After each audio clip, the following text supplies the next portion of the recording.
محمد اقبال کا شمار ان افراد میں ہوتا ہے جنہوں نے اپنے عقائد اور نظریات سے اقوام عالم میں ایک تبدیلی رونما کی۔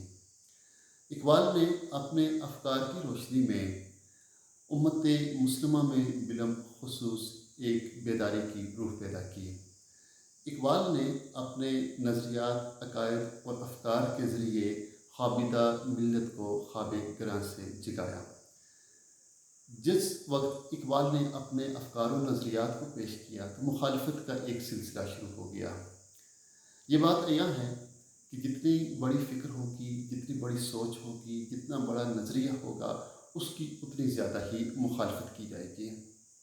اقبال ایک لحاظ سے خوش قسمت ہیں کہ انہیں ان کی زندگی میں بہت زیادہ پذیرائی ملی، اور دوسری طرف وہ بدقسمت بھی ہیں کہ ان کی زندگی سے ہی آج تک ان پر الزامات کا ایک سلسلہ جاری رہا۔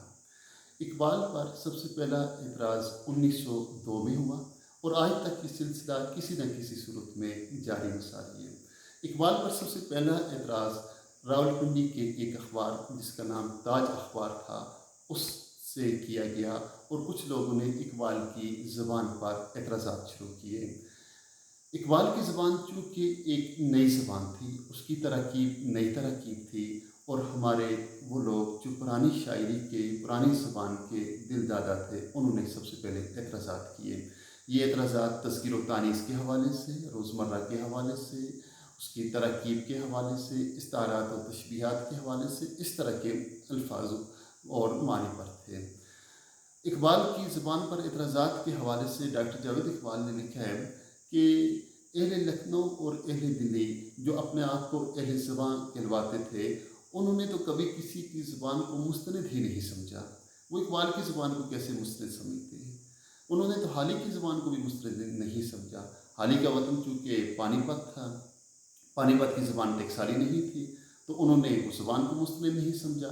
لہٰذا جب لاہور سے ایک غیر مانوس آواز آتی ہے تو وہ اس کی مخالفت میں پیش ہو جاتے ہیں۔ اقبال پر سب سے پہلے جو الزامات لگائے گئے وہ اہل زبان لوگوں نے لگائے۔